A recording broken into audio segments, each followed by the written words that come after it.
Magandang araw mga nanay at tatay. Ako nga po pala ulit si Janchik Sakines, isang mag-aaral na mag-upcoming grade 7 student. Kung may mga anak kayong upcoming grade 6 student, ay please pakinood ito sa kanila para may malaman sila kung anong topics nila sa grade 6. Ngayon, ang ating tatalakayin ay tungkol sa ating Milky Way at ang ating solar system. Magandang araw mga kaibigan! Alam niyo ba kung nasan ako? Yes, nandito ako sa Milky Way. Ano nga ba ang Milky Way? Ang Milky Way ay isang napakalaking galaxy. Binubuo ito ng bilyong-bilyong mga bituin, gas at alikabok. Ang itsura nito ay mukhang hugis spiral o parang pinwheel na umiikot.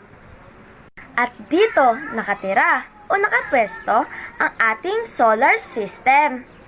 Ito nga pala ang ating solar system. Alam nyo ba na isang maliit lang na parte ang ating solar system sa loob ng Milky Way? Ang ating solar system ay parang grupo o pamilya kung saan kasama ang ating mundo.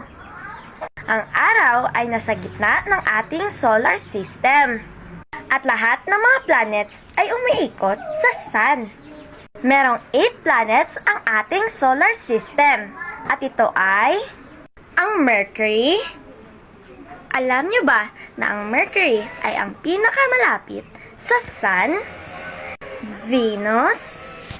Ito ang pinakamainit na planet. Earth. Ito ang tahanan natin.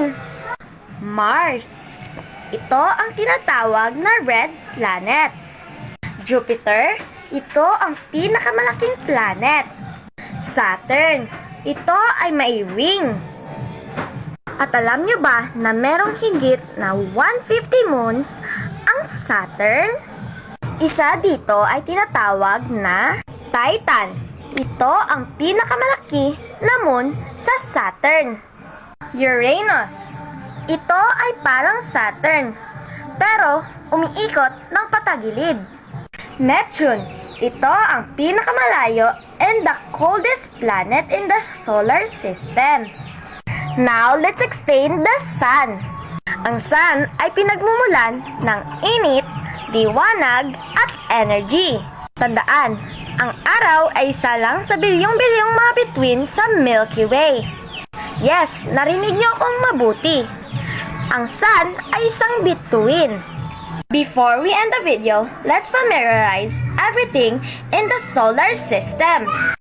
The Sun, Mercury, Venus, Earth, Mars, Jupiter, Saturn, Uranus, and Neptune. At dito nagtatapos ang video na to. Maraming salamat sa inyong panonood. Maraming salamat mga nanay at tatay sa oras na binigay nyo sa mga anak nyo para panoorin ako at sana may natulungan ako sa kanila. At please paki-comment, follow, like, and share para marami pa tayong matulungan ng batang katulad ko. Maraming salamat sa inyong panonood. At please paki-comment kung taga saan po kayo para malaman namin kung saan nakaabot ang video na to. Maraming salamat sa inyong panonood.